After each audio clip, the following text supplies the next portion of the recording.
Meanwhile, another winter with reports of NYCHA residents living without functioning heat or hot water. Oh, this is many NYCHA residents fear eviction due to the end of the pandemic eviction moratorium and then little help from the state's rent relief program.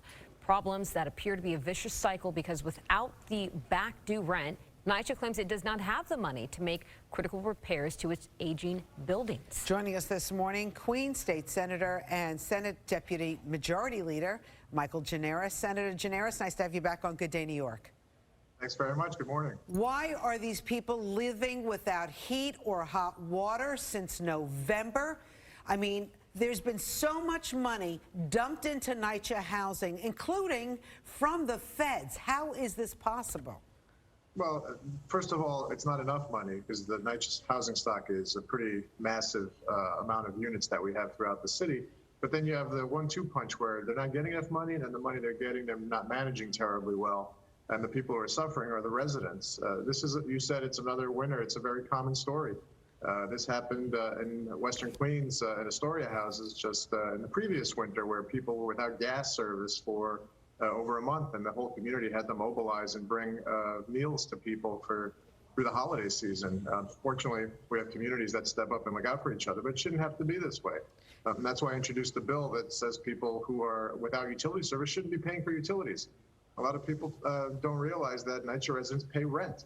And in fact, part of that rent is supposed to go to utility service. And NYCHA is essentially stealing money from these people.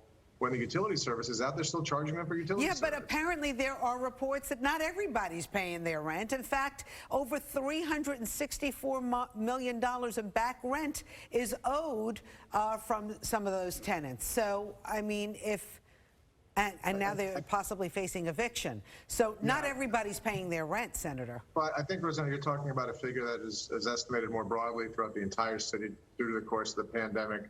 And I think a lot of that is being helped through state programs, through the Emergency Rental Assistance Program. It's run out of money, but the portal is open again, and people who apply can hopefully get in the pipeline for future funding.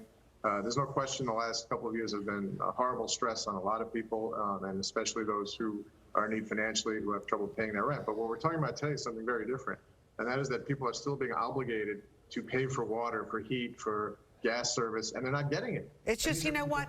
The whole thing is a mess. I mean, we should not be talking about the same problems year after year. I mean, we keep hearing it's mismanagement. Well, then do something about it. Yeah, absolutely. And look, I don't want to put too much emphasis on the mismanagement. NYCHA is underfunded, so they're having trouble managing with the funding they have, even if it was well managed, which I don't think it is.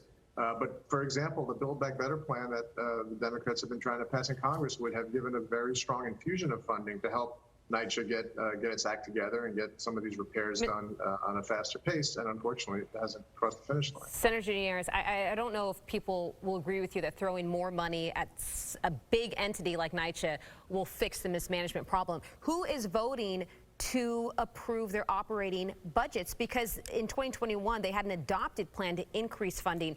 To me, this doesn't make sense. I'm looking at the allocated money of $483 million that goes to operations and their property services. But why is their central offices getting an adoption plan to increase that to $480 million as well? Why would central offices be getting the same amount of money as all the buildings to fix all the issues? Like, who's okaying that?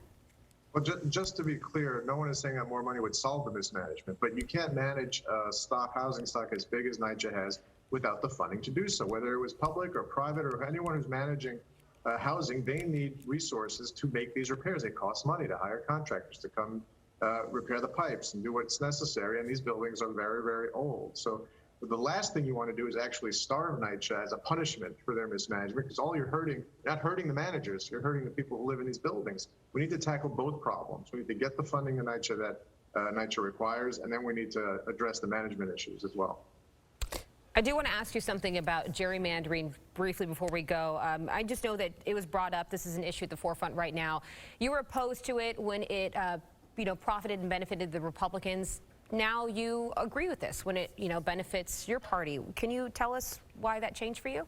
Well, no, I don't agree with it. I opposed it then, and I likened what we just passed here in the state, not to gerrymandering, but to un-gerrymandering.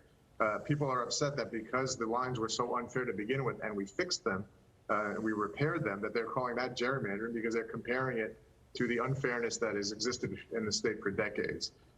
You can't look at a map that's unfair and then when we make it fair say that's gerrymandering, because you can't compare the two. If the maps were drawn fairly 20, 30 years ago, they would look very similar to what we just passed. So these are fair maps. We believe they'll withstand scrutiny and will be the districts that we live under for the next 10 years. Senator, before you go, do you think Albany will take up any kind of amendment to bail reform? As you know, crime is up, gun violence is up. 72 out of 77 precincts have seen a rise in crime. Is Albany listening? Of course we're listening, and we're very concerned about crime increases, and we want to do everything we can to do it effectively. The problem with the bail reform discussion is much of this increase has nothing to do with bail reform. Well, that's not true because they say that they're playing with the numbers. They're playing with the numbers. The data backs that up, Rosanna. Crime may be up, but it's not due to bail reform. And there's I'll give you an example. The mayor a couple of weeks ago pointed out to a case where somebody shot both himself and a police officer in the leg and said this is due to bail reform. The person was out because he paid bail. It is the opposite of an example of what he's talking about. If someone has the money to pay bail and pays and they're out and they commit another crime, that's what we're trying to prevent because you shouldn't have to pay to get your freedom where people who have the means do so and people who don't can't. The data is clear. We've required the state to produce real hard facts about how bail reform is working. That came out just a month ago for the first time. Data will keep coming in. It has showed that of the people who are out due to bail reform, less than 2% are charged with new violent crimes while they're out. That is lower than the recidivism rate of people in other circumstances. It is working. People are scaring people, focusing on bail reform. Yeah, but Senator, they're saying that 2% is for felonies and not the other crimes like robberies. Like this woman the other day was carjacked in Lower Manhattan. She finally gets her car back, and wouldn't you know, this guy who carjacked her comes look after he goes and gets a ticket or whatever and gets out a few hours later. He comes back for his sweater that he left in her car. Yeah. Well, look, there's so much misinformation about this. And one thing that captures people's attention is the repeat offenders, people who keep doing it again and again. That is explicitly bailable under the law. We said that judges can set bail and hold people if they are committing repeat offenses while they're out. But people just like to use bail reform as the excuse for everything that's happening. It is not true. And the real danger is we're focusing so much on this issue that isn't really connected to the crime increase that we're not focusing on the real problems and getting at the heart of it. Well, we got a problem, that's for sure. All right. We always appreciate you coming on and sparring with us so early in the morning. Queen State Senator Michael Gianaris. Appreciate it. Nice to wake up with you. Good morning. All right. Thank you. Thanks.